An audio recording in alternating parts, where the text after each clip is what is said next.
Hello, and welcome to Recent Activity, your new favorite entertainment review podcast that attempts to cover every film, every show, all at once. I am your co-host, Andrew Morgan. With me, as always, he's a firefighter, not a fireman. He's Shane Borgard. How are you, sir? I'm doing well, buddy. That was a good one. Yeah. Hey, well, listen, man. There's so many lines in some of the killer weekend movies that we took in. I'm so glad we're doing this episode. We got a bunch of reviews up top, and then, of course, we're gonna do our top 5 movies of 2026 so far, which will include, if they're good enough, movies from this past weekend, because we did watch quite a few. So, with all that said, I did want to do one thing first, though, Shane. I didn't prep you for this. Oh, boy. But I'd be remiss if I didn't at least touch on Sam Neill passing away today. The news came through today. I know he had a cancer spell in recent years. But, I mean, as a person who Jurassic Park was so formative, and then even later in life, like things like Peaky Blinders, where he was so good. And he's just, it seems like everyone who talks about him is so glowing and everything else. I just wanted to kind of say, RIP to Sam Neill. He seemed like excellent. And every time I saw him on screen, every time he was in a project, I was like, I really like that guy. And I think he deserves more credit for how much range he actually has and how he didn't get pigeonholed when he easily could have with the whole Jurassic Park thing.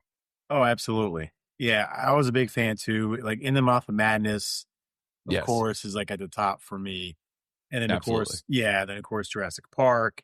And then there's the horror movie with Lawrence Fishburne. Or Event Horizon? Yeah, Event Horizon. Yeah. Right. Absolutely. Yep. So sorry, folks. Like I said, it just got caught. But no, big.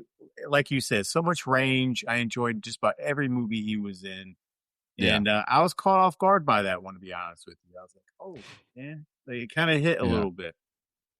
Yeah, he was just kind of like a low-watt superstar. Like, he was in such franchises. He was a leading man type. He had the looks. He had the charm. He had the range. Like, it just seemed like outside of Jurassic Park, maybe people didn't get to know him as much, especially if you're younger than us by a considerable amount. Right. But, Sam Neill, like, he had it, man. Yeah. He had all the gifts.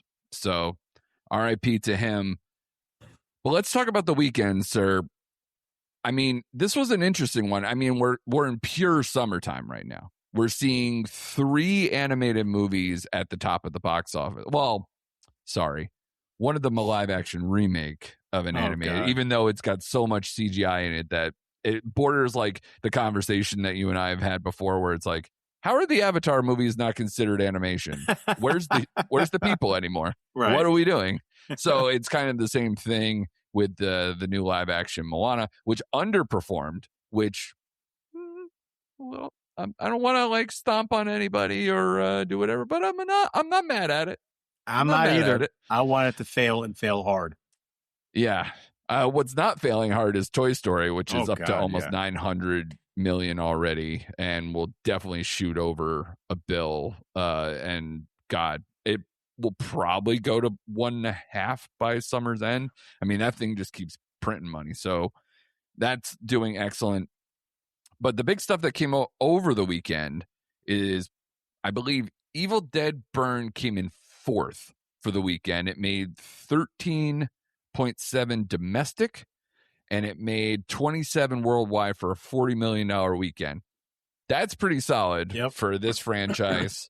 And it seems that, with a 3.5 letterbox and a bunch of other, at least critical scores doing well, whether that means also, I believe it has almost a 7.2 on IMDb. So there's a lot of positivity surrounding this one, although the Metascore is a little bit softer at a more of a 55. So that one's doing well. We can start with that one. This is directed by Sebastian Vanacek, which I told you sounds like was that a right winger for the Rangers a few years ago? I'm unclear, but I watched this movie and And immediately, because I know they kind of put it out there as like, oh, every family has its demons and it's going to have this connection. And part of me was like, are we just doing Bloodlines Redux? Are we doing like, is this now just going to be a trope we see a lot where we want to bring back like a tie to an older franchise? So we just keep bringing back in the Bloodline to kind of keep the sauce going. This one has a lot of that. This is the plot line reads: after the loss of her husband, a woman seeks solace with her in-laws. As one by one they transform into deadites, she comes to discover that the vows she took in life survive even in death. So here's my thoughts real quick, and I'd love to hear what you think, because I feel like this is a movie that you might like a little bit more than me. Just for backstory, right? When they made the Evil Dead that came out, what was that, 10, 15 years ago now? 2013. Yeah. So when that one came out, I didn't enjoy it. And I was like, all right, well, that's the last we'll hear about Evil Dead or whatever. And then Evil Dead Rise comes out, and I thought it was pretty good. I didn't love it as many other people did. And I think it has quality gore, good makeup, the whole thing. And it was kind of like a return to form, but I didn't love it. So I like didn't care really whether they were going to make a new one. And then they announced this one. And what I'll say about this one, it starts out gnarly as hell. And the gore, like the fish hook and lines thing, I thought was inventive, and I really liked it. You got the car accident, you have the Sam Raimi zooms. I thought like the opening part of this movie, I was like, this movie is relentless in a good way. But what I will say is in its totality, though, I thought it was more of a gore fest than I was that big into the actual story, because I think it was just an entryway for them to just, let's keep making new ways to kill deadites and have this one mission that they're on while just trying to survive it. So I think I liked it maybe a tinge better than Evil Dead Rise, but I probably think that people are, with some of these scores, I think people are liking a little better than I did. So what did you think? Okay, so going in, let me just give everyone a filler here. I didn't like the 2013 version either. I thought it was trash. I'm sorry. A lot of people like it. I just didn't like it. Yeah. I ended up watching Evil Dead Rise after I saw Burn, because for some reason I missed Rise. Didn't see it in the theater. Okay. So it's on HBO, so I figured I'll watch it after Burn. Like you said, the opening scene of Burn, I was like, oh God, this is where we're going? Like, this is the start? Yeah. I really enjoyed this movie. I'm not going to lie. I can accept the simple story if he unfolded this dagger and it awakens all the demons and they have to get this down. Who cares? I don't care. Like, sure. I like the setting in the house. I like the heroine, Alice. It evoked emotions out of me, mainly anger at certain points at the Hunter Duhan character, who was the younger brother of the brother that passed away, being so just letting shit happen in front of him and not interjecting himself and running away. Like when he left his girlfriend in the car at that one, I was like, oh man. And then I didn't know what they were trying to do with that character, because it almost made it seem like he was going to be way more important. Yes. And they do kind of let his story arc go a little further, at least, but I felt like there was no payoff to that at all. Especially for like somebody who's actually in the family proper, you need kind of that touchstone. So, and was it, maybe it's just me, but every time I looked at him, he had the mannerisms and he almost looked like Anton Yelkin. That's who he reminded me of. Like, but looking past that, I liked, even though I had to turn my head a couple times, I liked the gore fest. I liked the blood splatters. I liked just a lot of aspects of this movie. I liked the grandmother with the whole chair lift and everything. I thought at least she brought a little humor to the movie. And then they put the old accent on it in the mid credit. So if you haven't seen the movie, there is a mid credit and an end credit thing. So stay to the end. Stay to the end. Yeah. So I thought this is more of a return to form. This is probably an Evil Dead movie that I enjoyed since the original franchise. I did like this a little bit more than Rise. I'll be honest. And I liked Rise. I enjoyed it. And it's funny because you look and at I probably like this a tinge more than Bloodlines too for Final Destination, like because we're just absolutely. We're in that retread territory where it's always going to be kind of the same movie. Yes. Right? It doesn't seem to be too different. And all of them will kind of have a nod to Sam Raimi, and they'll all have a certain level of gore now. It's just how we get there and where does it lead us to the next thing. Yeah, and I thought it does lead you to the next one fairly well, even though it kind of leads you back to something else, but whatever. Yeah. I didn't understand that, so we can me either, but or not. Yeah. It is what it is. But I did enjoy, again, the nods to Raimi. I did enjoy the heroine. I enjoyed just the different kills in the settings and the interactions of everything. I had a really good time. But for those who haven't seen this, like you said, the opening scene is brutal. And then you have a dog scene, dinner scene, which some people may not like, but it is what it is. The only thing I knocked this movie for, and it takes you out for about 10 minutes, is the CGI at the end when the rooftop stuff, the boyfriend comes back. Yeah, that too. Sure. Like his whole character design, it just takes you out with the flames and being dark. But as the scene goes on, because the scene it's the last scene, so it takes a long time. So I got used to it, but initially it was jarring. The CGI was off-putting, but then it just kind of like it washed over. We're like, okay, this is going on for a while. I kind of got like my eyes got readjusted to it. I'm like, okay, I'm good. Like, right. But that's probably like the biggest knock I had. You know, I will say as a whole franchise, and I know they went in a new direction since 2013. I won't belabor this point. The one thing I do miss is I miss the over-the-top campiness and cheesy and humor from the original Absolutely. Evil Deads. Yeah. They're all just new stuff now. I wish they would interject that a little bit back into the franchise. And I thought they did just barely with the whole grandmother thing. And there were a couple good one-liners in there, but this is that kind of lightness that you need once in a while, that dark joke to break it up, you know? I feel like anybody who does these movies now are so afraid of, I don't want to just be Sam Raimi, do a Sam Raimi. And I think because it was so his thing between him and Bruce Campbell that I think it's so hard to then kind of keep making them and not do, like, even when they do like the zooms and stuff, it's like, okay, I'm sure part of them goes like, should I be doing this? But it's kind of like a part of the franchise. Yeah. You know, so yeah, it's a mixed bag. It's a mixed when bag. It comes to that. But I had a better time than I thought going into this movie. I was really hesitant going into this thing. I didn't think I would like it, but I really rode with it. And I'm looking forward to the next one now, man. Now that I'm all caught up. I still, you know. Yeah, I mean, if they keep giving these, I'll keep seeing them. Yeah. That's for sure. So yeah, I had a good time. At the end of the day, I was right there with Letterboxd. I think he said I gave it a 3.5. Yeah, I gave it a 3.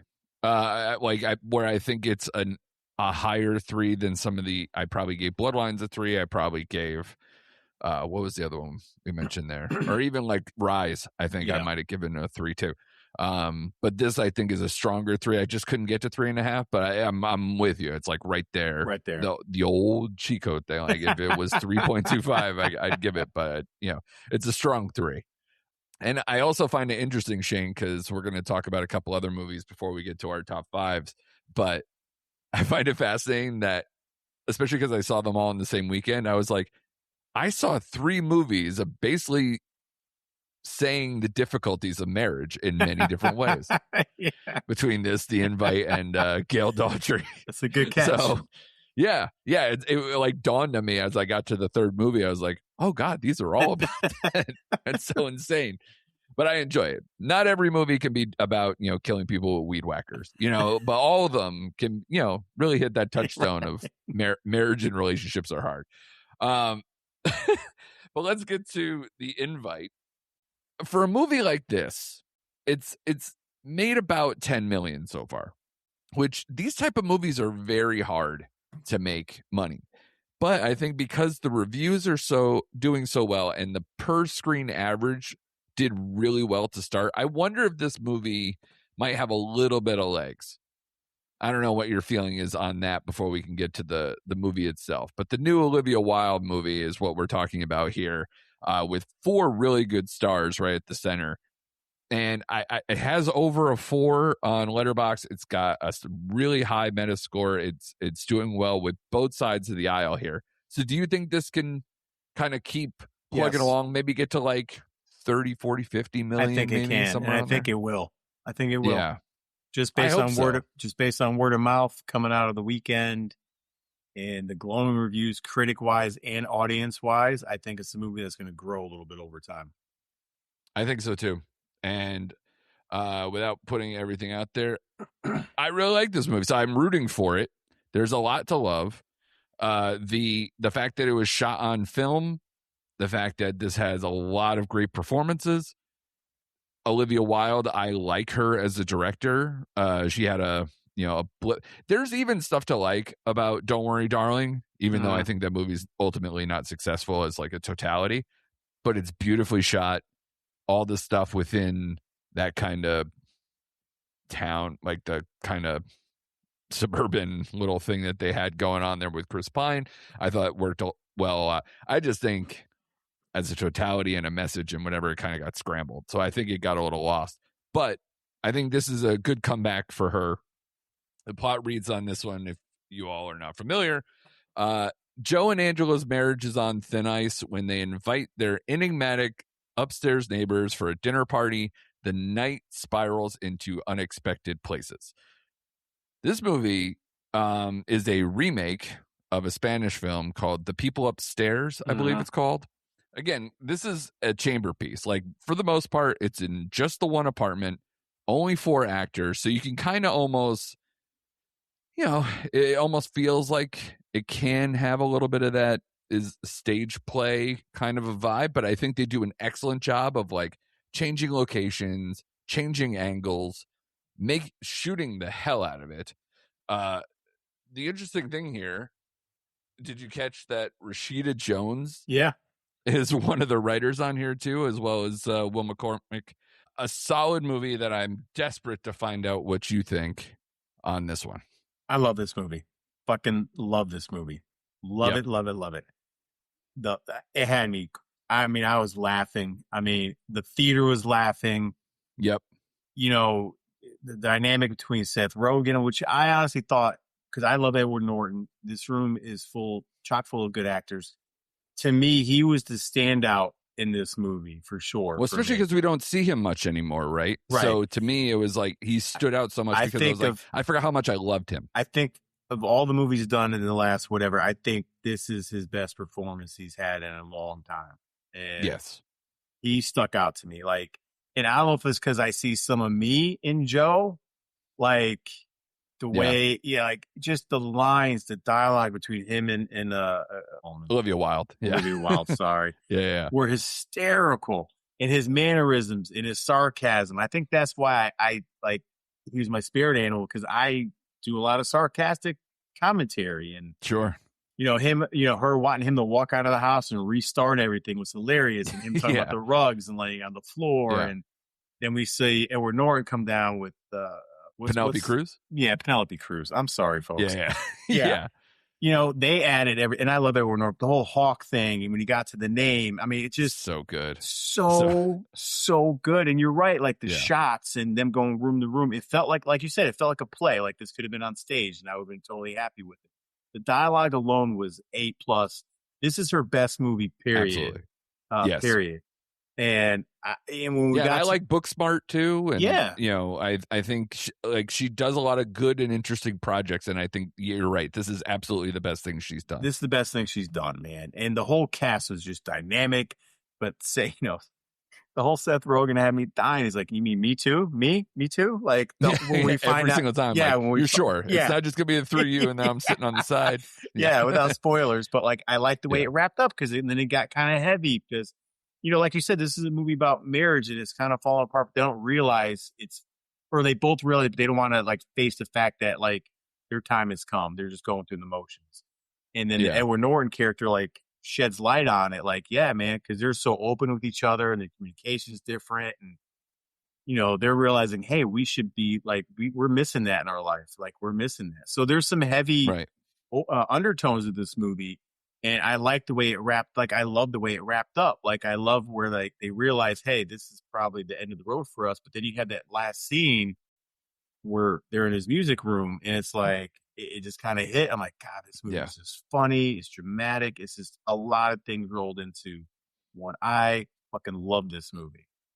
Yeah, I mean, right from the get-go with the Oscar Wilde quote, yes, you know, from a woman of no importance. I mean, it's basically just a commentary of, you know, we should always have passion for those we're with, but maybe the institution of marriage is the thing that erodes that spark over time. And then the movie kind of plays that out.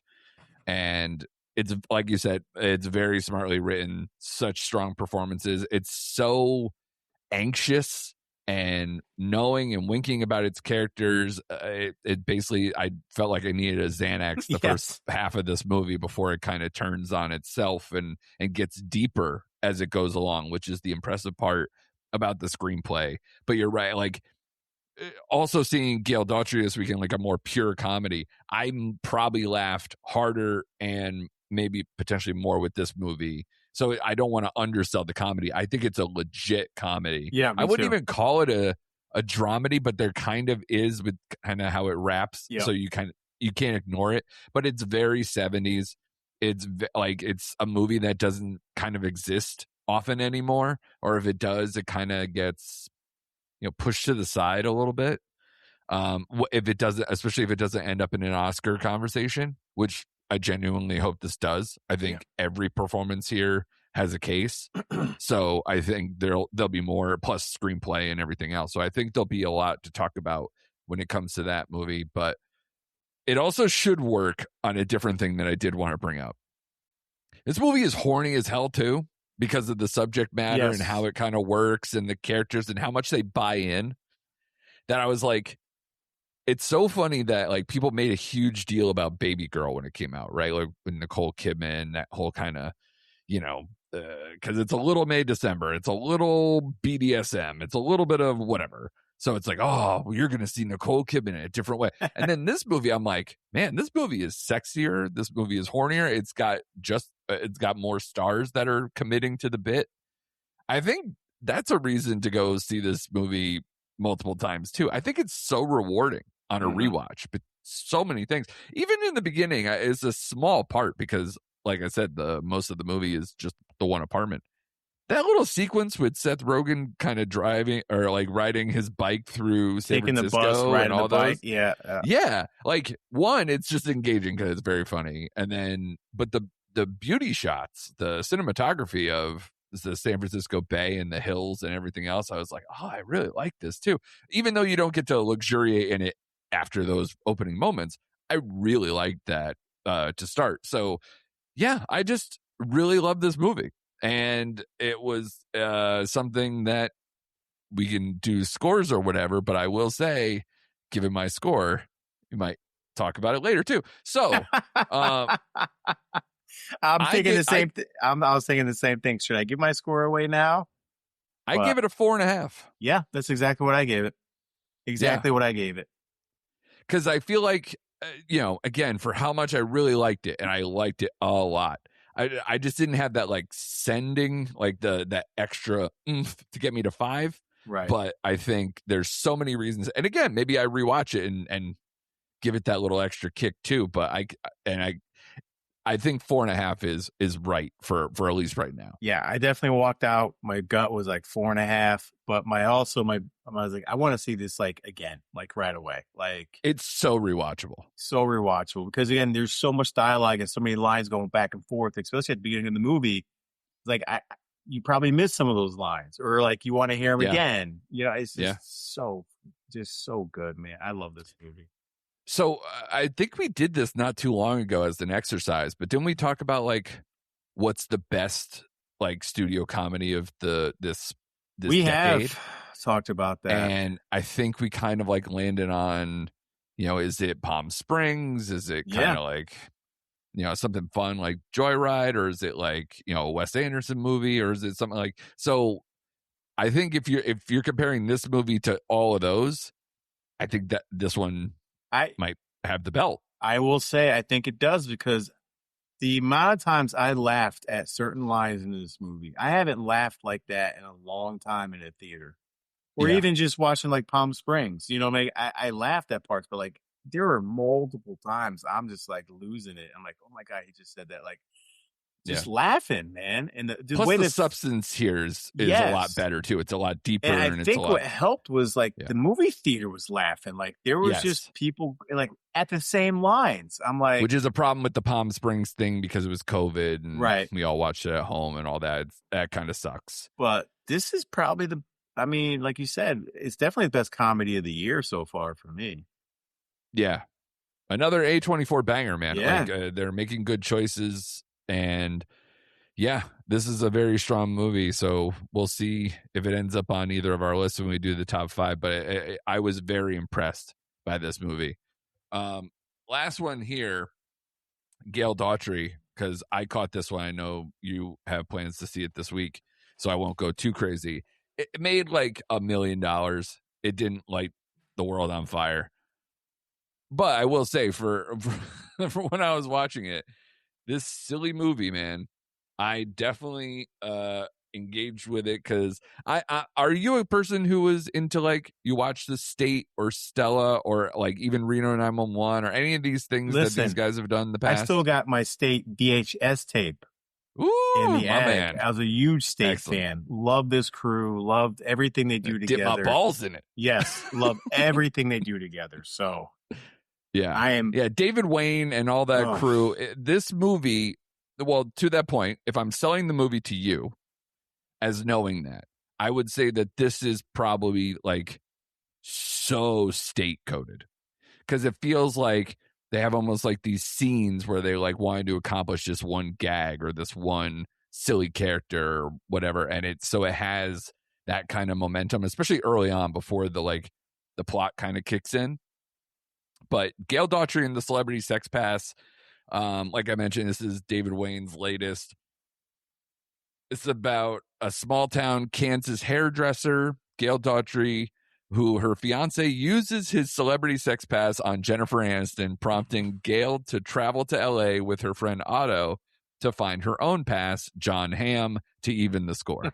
And by the way, just the choices of people they use for the hall pass stuff is perfection because John Hamm is the kind of like the star level thing because of Mad Men, but also he's like one of the guys when it comes to the comedy stuff, whether it's Fletch or any other, like 30 Rock, his character there or whatever. He's always been kind of living in both worlds.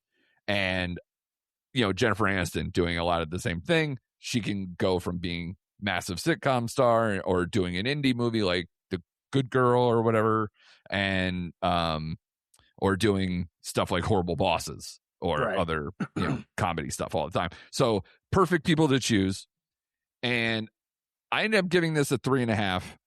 Okay. And probably because again, a lot of times I was just laughing. I was probably laughing harder than people in the audience. So this movie is definitely coded right to me. But I don't know if you got it from either the trailer or the name of the movie, but I feel stupid as I was watching. I was like, oh, they're doing weird, sexy Wizard of Oz. I did not get that. Because she's from Kansas. Yeah. They're making this trek out to Hollywood. The whole her name, it's kind of like a reverse Dorothy Gale thing if you switch them around. And then as you go on, the whole thing turns into where John Hamm's kind of the wizard that they're going to see and trying to do this whole thing. So if you watch it it didn't dawn on me until probably far too late. But like if you kind of take like Ken Marino is this character and this is this guy and like all these little adventures they go on, you kind of go, oh, all right, I like this. Like you can kind of go back and it adds like a layer to it that I didn't expect. So that was fun. But there are so many good jokes. John Slattery is very funny in this movie. And I will continue to bang the drum for Zoe Deutsch because, not every movie she's in is excellent, but I think she is just adorable, charming. She has leading woman energy. She can pull off all of it, and she does. And I don't know. She's just she's got so many qualities that I enjoy, and I praised a lot of them in my review for Voicemails for Isabel, the Netflix movie that just came out where she was the lead in that as well. She could do it all because she could be very funny. She can get on a deep emotional level. She has the range. She has she's a gorgeous person. And, people like us will also just go, Leah Thompson. Like it kind of just right. drives that home too. So you have all that going on. And this movie has callbacks of things that I think would also tickle people who are not only longtime State fans, but like the age of people who are longtime State fans. Like there's a callback to the actress Elizabeth Perkins in here that is hilarious and way out of pocket. Like I'm like, what the hell is going on here? But it's hilarious. And also a bonus for people if you listen to, or actually watch, I should say, Amy Poehler's podcast, Good Hang. There was an episode where they put in a call to John Hamm to talk about the guest that was on the show that day. And he was talking from being in a hot air balloon.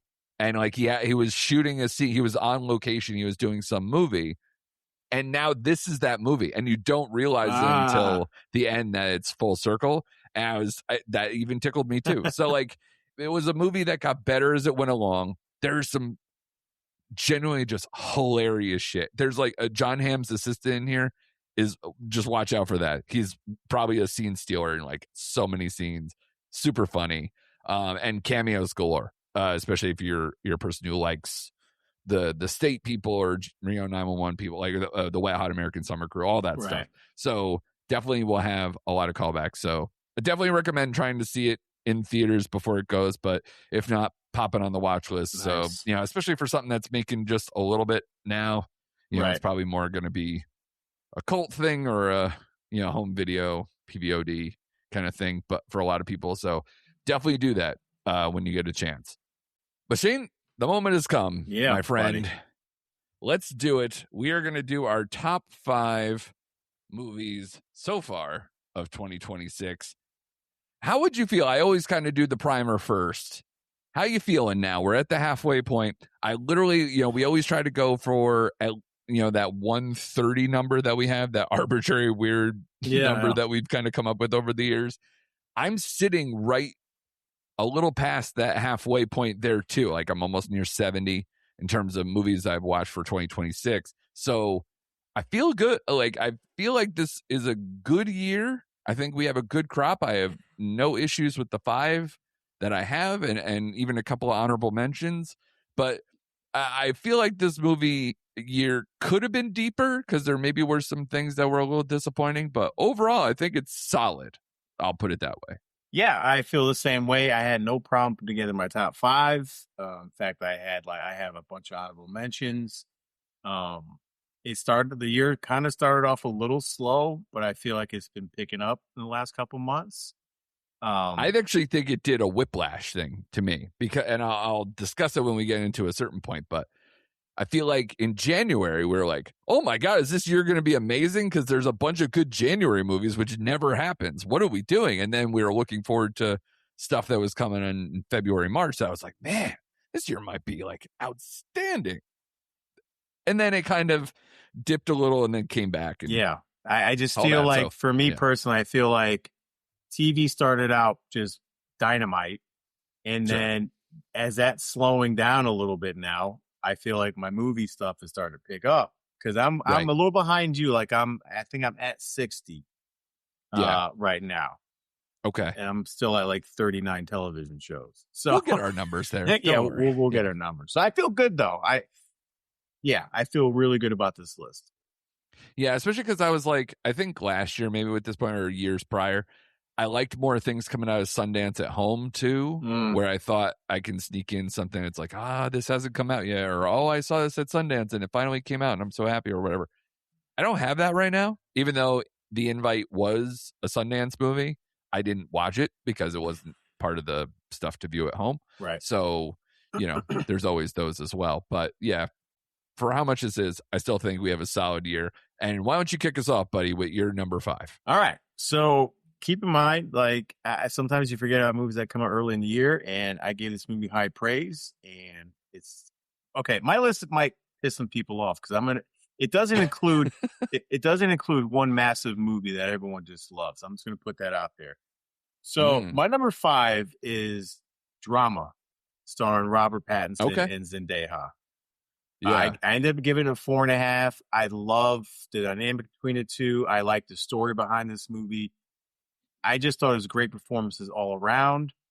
And again, I like the writing in the movie. I just liked them together. So when I saw it, I was like, man, this is really solid. And I didn't feel that way when, I saw because we didn't know. I think it's A24. And I was I don't know about this movie, but man, it got quirky and it just got crazy and just I love this movie. So that's my number 5. I feel like that's a movie I need to revisit because it is something to where they definitely hid the football of like what the plot was going to be ultimately and how it played out. So I think it's one of those I liked in the moment, but I wonder if I'll grow in appreciation with more visits. That seems to be on a lot of people's mid-season lists as I've listened to other, podcasts, film podcasts and everything else. So good pick by you. My number 5, I feel like is on your list. We'll find out where, but it's Sam Raimi's Send Help. And this is a movie that I know you liked it even more than I did. This was something that I thought was a comeback. It was a shock in a way. Like I thought this movie was like going to be okay. It was early on in the year. Didn't know what to expect. Definitely had people I like with having Rachel McAdams, Dylan O'Brien, and a bunch of other smaller role people that we liked along the way because it's mostly a movie about Rachel McAdams and Dylan O'Brien on the island. But, I thought it was definitely a comeback for Sam Raimi. He got caught up in the Marvel stuff and, he kind of, got out of doing just what is kind of he's really good at, which is kind of some shock and awe, some great cinematography, some really good carved out characters. And I had so much fun with this that it's still high up on my list, even this many months later. Yep. That is my number 4 movie is Send Help. Oh, all right. Yeah. We got the flow going. That's good. Now I will say 2 months ago, this was my number 1 movie of the year. This was a return to form from Sam Raimi. I love seeing Rachel McAdams in this bag. Her character, her just going from meek to like just, I love the setting. I love Dylan O'Brien as the asshole boss. I even like the end, like just the last scenes, man. This movie was pure Sam Raimi, old school form. And I was here for it. I am here for it. I love this movie. Yeah. It is weird because, like I said, 2 months ago, this was my number 1. Right. So I echoed everything you said about this movie. Right now, if people haven't seen it, it's on Hulu right now. Go check it out. Yes, it is. Excellent. I'm glad to see that we're both there with that one. My number 4 is a movie that it's one of those things like when you think about the year so far, there are certain scenes that will stick out in your mind or performances or whatever. This one definitely had a certain standout chunk that will just stick with me for a long time. And this is 28 years later, The Bone Temple, Nia DaCosta's movie. This is, the follow-up to the previous 28 years later that we also enjoyed. And I feel like it just is such a huge performance by, the Dr. Kelson character played by Ralph Fiennes, that between him and Jack O'Connell, just 2 excellent performances. And that scene with the Judas Priest playing and just the demon stuff, like standout stuff. Amazing. And just it's gory, it's intense. If I remember, this is the one with the Duran Duran stuff too, right? With him in his bunker and everything. Yes. We had so much fun with like the huge schlong zombies and everything else too. So you got to call back on that one too. So this one's still stuck in my mind all these months later, and this is my number 4. Excellent. Love that movie.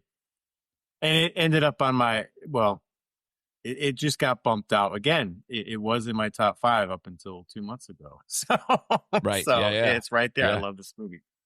My number 3 movie we reviewed at the top. It's The Invite. That's my number 3 movie of the year. It's my number 3 as well. Okay. Yeah.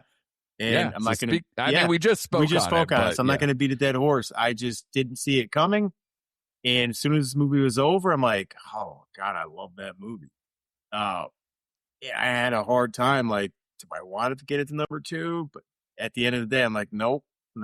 But I'm number 3 is strong. So. It's so well cast. Yeah. Like, I think that's maybe something we didn't say a lot. Like we said, the performances, but the specific character types that fit these people are just so on point. Yes. That I think it will carry also. And I love Edward Norton. I should have said that up the top because we don't get to see him as much anymore because he's a dick, apparently. So. Yeah. Again, to some, I hear, he's very particular. Yes, but I love Edward Norton, everything he's in. And to your point, like we don't talk about the cast, but I just thought his character was so good. So yeah, number 3 for both of us. That's surprising is The Invite. But I do want to kind of speak to that a little bit because wouldn't you think if you think a guy's difficult, this is the movie that would be the dumbest thing to cast him in? Because he's part of a very small ensemble, one location, depends on how long they shot it. He's got to be there a large percentage of the shoot because they shot in chronological order as well. Okay. So, figure they started probably nice and small, Rogan and Wild, and just kind of ease in and then get to everything else. So I feel like that's a good chunk though. That's a lot of the days. Yeah. So to kind of pick that guy is an interesting choice if he truly is a dick. Right. I'm just going by what we hear, so. Yeah. It's one of those, sometimes you hear about people who can be difficult and sometimes I just go, are they difficult because they truly care and they're really focused and it makes them harder to deal with? Like, people love what Daniel Day-Lewis puts out too, but they go, oh, the method thing can be really graining, stuff like that too. So I don't know what their specific complaints are, but all I know is that his performances are always really top notch. And I was thinking, like, can you remember the last time maybe you had that feeling with him? I will be honest, maybe I've missed stuff like Motherless Brooklyn or stuff like that in between, but I was like, is it 20? It can't be 25th Hour that long ago. Like it has been a while ago. There has to be something in between that I'm forgetting. I did not care much for Motherless Brooklyn. And he was in, Complete Unknown as well, but Oh, right. Yeah, I did like him in that. It's a small part, but yeah. Right. So he's been good in small parts, but as far as like him being like the guy, it's been a while, man.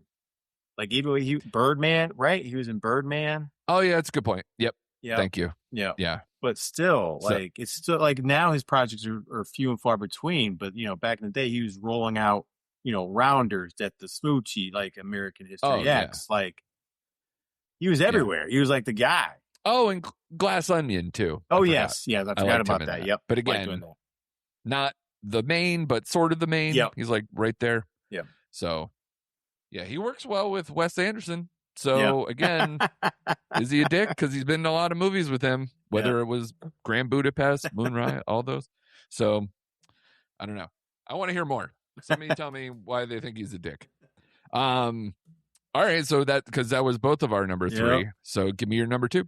Well, you have to have a Shane movie in here somewhere. I know exactly where you're going, so go ahead. This movie blew my mind. Just awesome. Blew your pants off. Blew my pants off. Took my kids to it. They loved it. Best action film I've seen in honestly 10 years or so, maybe 15 years. It's The Furious. This movie is fucking bananas with the fight choreography. It's one of those movies like even John Wick, right? Because I rewatched some of those. Like you can pick out, man, I really like this scene. Sure. Or I like this scene. This movie, like there's so many batshit crazy scenes, you can't pinpoint like, oh man, it's all awesome. It's like an from hour. The get, too. Yeah, from the get-go. It's like an hour and 45 minutes of like just pure chaos. To the fact that my daughter even mentioned, she was, Dad, there are more fight scenes and dialogue. I'm like, yes. So I never got tired of it. I don't care, people who criticize, the story, fuck the storyline. Excuse my language, but it's like, you go into this wanting like raid type of action or the night comes for us type of action, and it delivered in spades. Yeah. I just want to mainline inject this into my veins and just keep watching it over and over and over and over. The Furious is my number 2 movie. And it also has a little bit of the silly bone, too, in it to kind of also tickle you with, it's not quite leaning into Kung Fu Hustle or something, but it has some DNA in there that doesn't take itself as seriously, especially in the start. Yes. Yeah. Hats off to the whole crew and just everyone in here, man. I love this movie. I have a feeling my number 2 is your number 1, sir. Okay. My number 2 is Tuner. Daniel Rohrer's movie. Such an impressive feat. We glowed about this. It's one of my 2 5-star movies of the year. Such amazing performances, whether it be something smaller from Dustin Hoffman or in the center with Leo Woodall and Havana Rose Liu. Excellent movie. We talked about like it's perfectly paced. It's like elegant in ways, but it's a crime thriller. It's got so many layers to it. It's got a bounce to it with the editing. It's so sharp, but it has such intensity at times. The characters are so distinct and so well performed, especially Leo Woodall, stood out on this one, a person that maybe didn't get as much credit to this point. I think he stands out big time in this, to where I would be like, might have the whole Bill Simmons season tickets added to this guy because he was that good. But an amazing performance, an amazing movie, and just gripped me from start to finish. This is my number 2. And you are correct. This is my number 1 movie of the year. Yeah. From everything you said, this movie just blew me away, folks. It was a smaller movie that was in and out of theaters in like 2 weeks or so. But it didn't make a whole lot. Leo Woodall's performance is just magnetic, and Dustin Hoffman was so funny and balanced his character so well. And like you said, what makes this movie impressive, it's so layered. It's really a heist movie. It's a heist movie. But it also but it's also like a romance. Yeah, it also devolves into a romance study. Yeah. So you get the romance, you get the drama. Like you said, the character arcs in this, and it's just on every level. It's just so good. And of course, the music, and you get the final scene with him. Yes. And just, oh man, it just blew me away. I told you, I think when I left the theater, I had the same feeling, kind of like how Relay hit me. But this one hit me a little bit more. Just honestly, It's Leo Woodall, man. I don't, he hasn't been in a ton. Like someone's like, "Oh, where'd you see him at?" I'm like, I think he was in Bridget Jones. And I think that's he was in the 4th one, right? Yeah. And that's where I first kind of remember him from. I'm like, yeah, I want more Leo Woodall. His character was so unique, especially with the disability they give him. It just, they bring you into that world, and I just absolutely just love it. I mean, it was just fantastic. I think, so he broke out with White Lotus, which I know you may have caught his season because you watched it more early on. Are you caught up with White Lotus? I am. Yeah. So that was kind of where people seemed to get him. But yeah, you're right, though. It was Bridget Jones. It's, and now I kind of like, it's like when you buy a car and you've never seen that car before, and now you see them everywhere. It's like that now, to where now I'm watching the trailer for the Anthony Bourdain movie, which I'm all the way in on that one too. And he's in it. Like, he's in the restaurant, and I was just like, Leo Woodall. So now I'm doing that thing. So I'm sure I'm going to start adding up like, oh yeah, he was in that, or oh yeah, like I'm going to start doing that more. So that'll be interesting. But yes, Tuner, one of the best films of the year. And your number 1, my number 2. My number 1 is a movie. You know what it is. So it's a Project Hail Mary. Yeah. And it's a movie that I said it at the time. It's such an amazing performance between Gosling and the performance of the puppet for Rocky and everything else. Like, I think that gets undersold at times. Although it's almost become hyperbolic now because now they want to have a campaign for the guy who did the puppeteering for Best Supporting Actor. So like there's that too. So it kind of jumps out in waves, but I just adored this movie. It was one of those movies that the Harry Styles song that's featured in the movie multiple times, I got in my car after watching it and immediately put the song on. Like it just sold me so hard, and I was so emotionally wrapped up in it. And what's beautiful now is it's on Prime now. It is, yeah. And so people in my life who didn't see it are now messaging me and going, "Did you guys have a review episode on that one? Did you guys really like this? I love this movie." And then like they just get caught up and we're sending, amaze gifts at each other and everything else. So it's so good. And, it may have a little bit of bloat to it. Yeah, sure. Whatever. Like, and it may have a little kind of like over saccharine last few minutes or something too. Don't care. Really love this movie. I think it's one of those things that just sticks with me. So many different scenes, so much of the characters to it, and just so much heart that it got me emotional while watching it, and I love to watch it again to let it rip me open again. Well, let me tell you, folks, I love Ryan Gosling. I like this movie. I don't think, and that's why I said off the top, people might get mad because it's not make my top 5. It's in my honorable mentions. In the years we've been doing this, Andrew, I honestly don't think I've caught more crap than this movie. Because you're the Tin Man. Everyone talks to me like, you didn't like that. I gave it a 4. Like, I know. Solid. I know. But dude, I hear it left and right from multiple people. You didn't, what's wrong with you? Like, nothing. I liked it. I enjoyed it, people. Yep. I did. That always makes it so hard when you like something, but people rave about it. And then you go, well, but it's not perfect. And then you start digging your heels in and then it gets worse, even though you're like, but I liked it. Right. Yeah. So hard. Love Ryan Gosling. Liked this movie. I'm sorry, people. I just didn't make my top 5. So, I'm not going to apologize for it. All right. No, hey, listen, I need to apologize for the fact that I did sit in a movie theater, start watching The Furious, and then I had to leave. Yes. So like that stuff happens too. It all will all be apologies, to quote Nirvana or whatever, to capsize this thing. But let's get a little bit into the honorable mentions. So you said Project Hail Mary is in your honorable mentions. I don't know how deep or where, if you want to say where, whatever, that's up to you. But I would say my near misses, and this is where I kind of wanted to go. Obsession, for the fact that movie is like a huge story this year and everything else. It was enjoyable in the movie theater experience. Probably if we're talking like performances of the year, I would say, in Indy Navarrete, playing Nikki is probably one of the best performances of the year, hands down.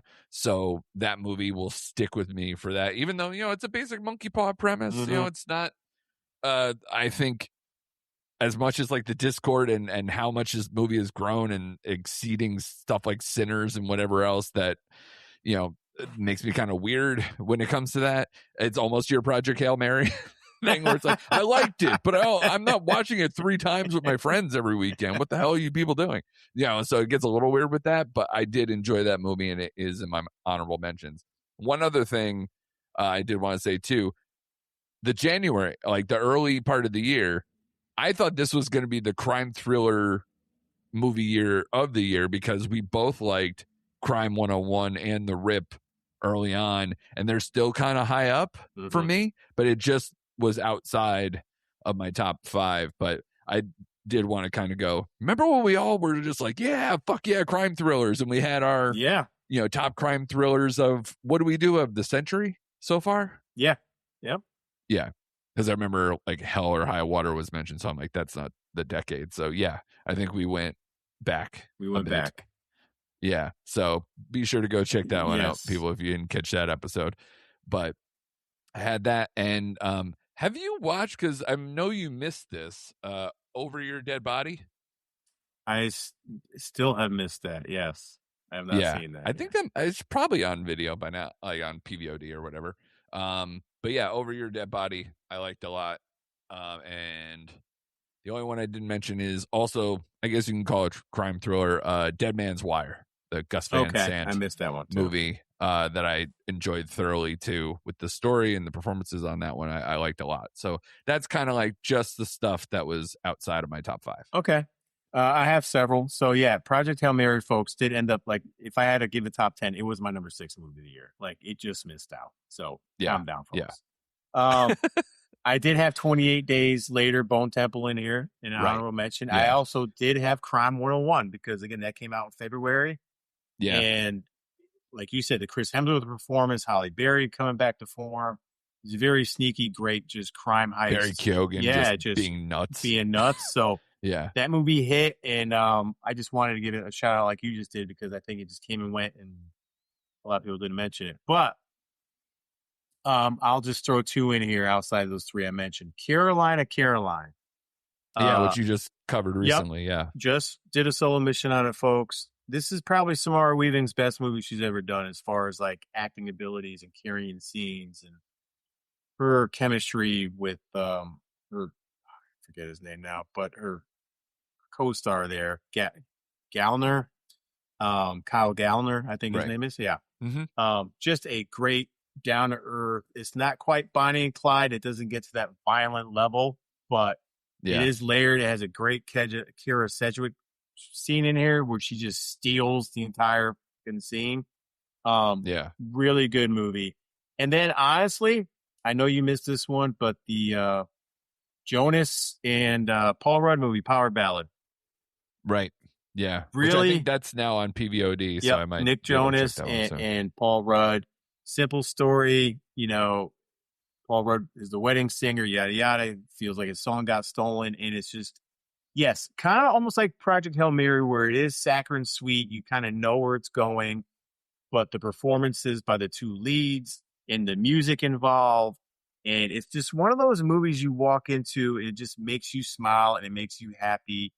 And even though it goes through the typical paces of the story where, you know, it has this mid where it hits the crisis, Paul Rudd, but it ends on a good note. And it's just a movie that put a smile on my face just between everybody in here. It's just well done.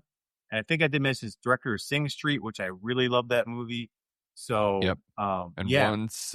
And Power Ballad is a movie everyone should watch, just because, again, everyone needs those sacred, like you said, Project Hail Mary, those sacred sweet movies in there. And so this hit every note for me. I need to catch up with him too, because I didn't watch Floor and Son either, and I think I kind of want to maybe do like a whole filmography or catch up on his filmography, because I kind of have slept on him since Sing Street, I guess, as well. So I will definitely check that one out. I'm looking forward to that. But that's it for us, folks. That is a lot. This is a longer episode than we have in a while. So I hope you're doing all right. Do you need to get the sponge, you know, put your mouse guard back in, you know, gone too many rounds on that one. So that's good. I hope everybody enjoyed it as much as we did. It's been a really good year so far, and just really enjoy it, man. And like, we got a lot of stuff to come. I mean, the Odyssey next week, it's one of those things that a lot of people mentioned this when they did their mid-season thing, where it's like, yes, it's a nice breaking point starting in July, like to start looking back or whatever. But at the same time, you also want to clear the decks for the potential of the Odyssey kind of just taking life over in films for quite some time. So we will see. Is this one going to be, as you know, everybody's saying that it has the goods? You know, hopefully that works out for us. We're Nolan heads. I will definitely be wearing my Christopher Nolan hat that I purchased months ago to in anticipation of all this. So people hopefully enjoy that as well for the video heads. If you are a video head, please subscribe to us here on YouTube if you're listening to us that way. If you're listening to us in audio format, thank you for doing so. Be sure to subscribe to us on Spotify, Apple, Amazon, wherever you listen to podcasts. We are everywhere. You can even listen to the audio on YouTube as well. People have done that as well, so be sure to check out that there as well. Thank you to Shane. Beautiful job as always. And like we said, next week, it's the Odyssey, baby. Got my tickets for Thursday. in the Dolby, the big screen, big sound, all that. I'm looking forward to it. And we'll see you here next week for more recent activity.